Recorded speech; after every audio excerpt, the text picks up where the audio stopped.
May nakita ako na alternative daw sa Hawas Ice sa Dubai Shop Baliwag. Nag-check out tayo. Actually, para transparent lang, gustong bayaran ni Miss Jo. Pero parang sobrang nakakahiya namang pabayaran sa kanya to. Pinost na daw niya, hindi ko nakita eh. Baka pinost sa Facebook pero hindi ko nakita. Busy rin kasi ako sa Facebook ng shop. Tsaka sa kung ano-anong bagay.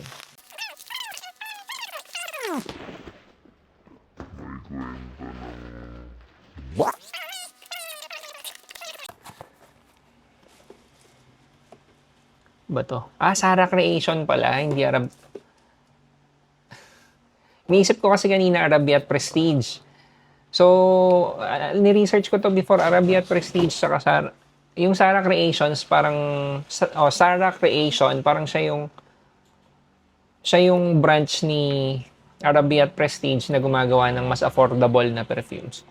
Anyway, mas fan ako ng Hawas OG pero lagi ko naman pinupuri ito. Para sa akin, game changer. Hindi lang sa mga Middle Eastern perfumes. Sa lahat ng pabango. Isama na natin yung mga designer. So, testingin ko ngayon kung okay ba siyang alternative. Scent-wise, tsaka performance. Packaging niya, very basic. Nabili ko pala to for 812 pesos. 100 ml. Hindi na naman nagpo-focus Ba't ganun? EDP, concentration. Hindi ako sure kung ano ibig sabihin ng Bonavice. Blooming Ace. Yan. Sa baba, may batch code.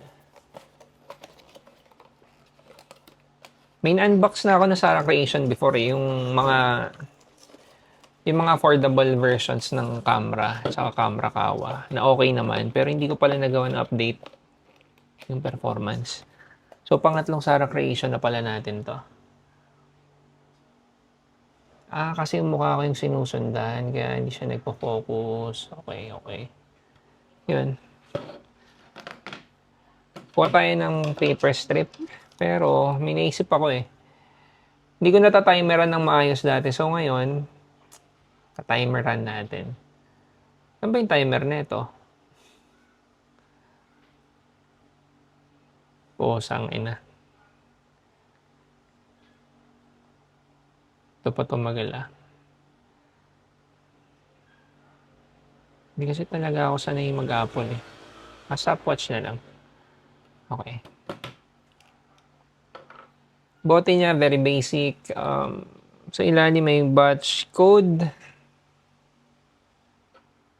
Plastic yung cup. Hindi magnetic. Okay lang. Okay, tingnan natin. Ay, amuyin natin pala. Kararating lang nito, nakita nyo, in-unbox ko. So, walang resting na magaganap.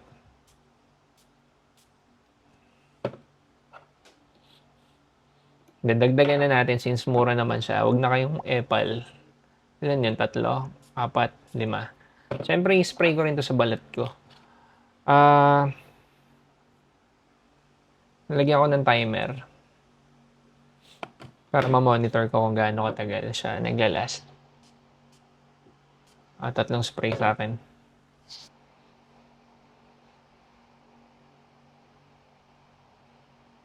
Yung scent, pwede namang comparable sa Hawas Ice. Pero may agwat talaga. Niready ko na si Hawas Ice pero tanggal kagad yung sprayer. 1. Isang spray na lang. Sige, partida. Hindi, sige, 2 naman. Kasi 5 naman yung kanina. Aray ko. Sa kabilang braso. Isang spray na lang dyan. Sobrang laki ng tiwala ko sa Hawas Ice. Actually, sa lahat ng Hawas eh. Oo, reminiscent. Siguro yung unang spray lang, yung medyo parang sabi ko kanina, di ba may agwat? May agwat. Pero, sige, palipasin natin yung ng ilang minutes. Paano i-describe yung amoy niya? Kung ano yung nakukuha mong amoy kay Hawas Ice, fresh, matamis, ang bright. Ganun din. Projection or yung parang intensity ng amoy niya ngayon, malakas din. Pero kasi, syempre, hindi mo ma-judge yun dun sa first seconds or dun sa first minute. Kasi pwedeng after ilang minuto, na siya, di ba? Kaya naisip kong timerin eh. Gagawin ko din to dun sa Sarah Creations. Pa-follow upan ko yung dating review. So, nasabi ko ba?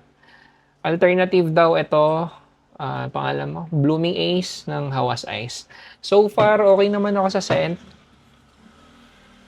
Performance, malaking question mark lagi yan kasi hanggat di pa na-full wear, di ba? So, nakakadalawang minuto pa lang. Babalikan ko na lang ito mamaya.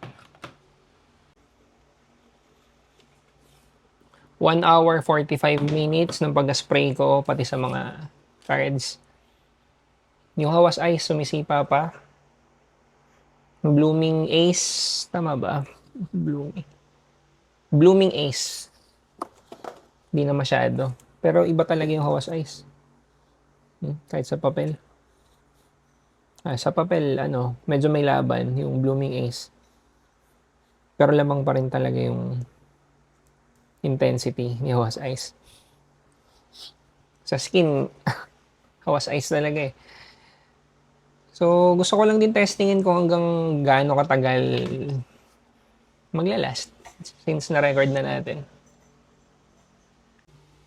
3 hours, 29 minutes. Yun. Dapat isasarado ko sa 3 oras, pero may customer kasi akong dumating. Dapat mag-aabot lang akong pabango, pero nadagdagan yung in-order niya. May ginalaman dito tsaka sa Hawas Ice. Nagbaba ako nung mga pabangong gusto nilang sniff, tapos kasi nadagdagan nga yung order eh.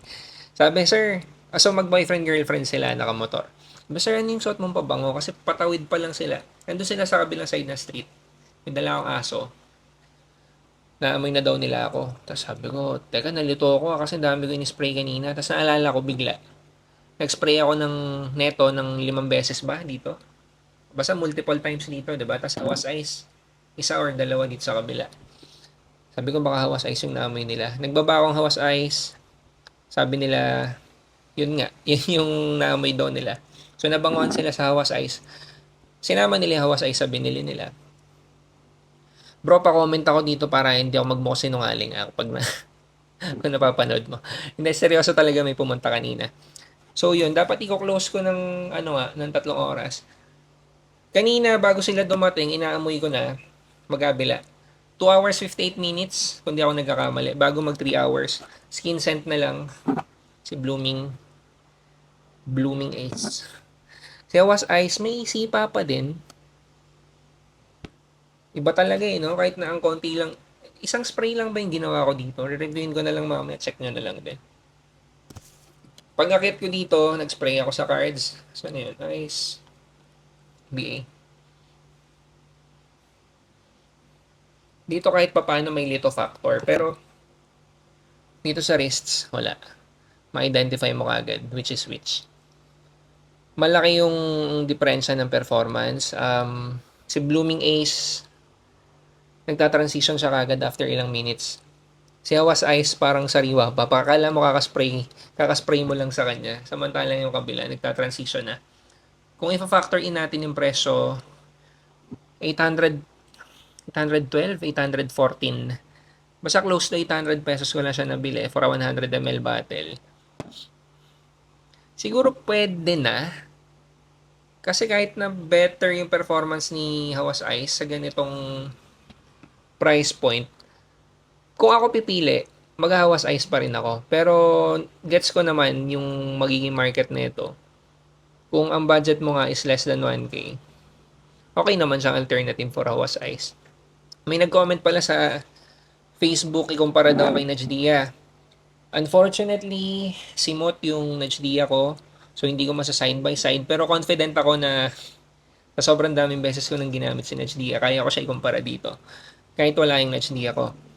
Ito, masasabi ko, malamig, matamis. mas ginagaya niya si Hawas Ice. Si Najdia kasi may pagka-green na bubble gummy. May leafy vibe, 'di ba? Mas gets no ibang tao, yung ibang alam ko yung dami ng tao na nagsabing amoy dahon si Najdia eh. So yun yung main difference neto Blooming Ace sa ni Najdia. May nag-comment din, ano yung isa? As a Iceberg. November pa lang, tinatry ko na makakuha niyan. Walang stock. Ngayon nga, kasi nakalimutan ko na rin. Ngayon, chinek ko, may makukuha na ba ako para maikumpara kagad. Wala akong makita eh. Hindi ako sure kung tama or kung accurate yung information. Sabi nung isang nag-comment, mas mura daw si Aza Iceberg. Hindi ko alam. Lagay nyo na lang sa comment section. Yun, sino yung mga bibili na ito? O bibili ba ako nito? Siguro kung ako maghahawas ice pa rin ako. Kasi magkakaiba tayo ng kapasidad ng pagbili, di ba? Siguro ang kukuha nito yung mga medyo tight yung budget na ang bibilin nila mga nasa 1K na budget. Tsaka hindi to replacement sa Najdia, no? Parang mamimili ka dito tsaka kay Najdia kasi pagkakaiba sila para sila magpinsan. Yun.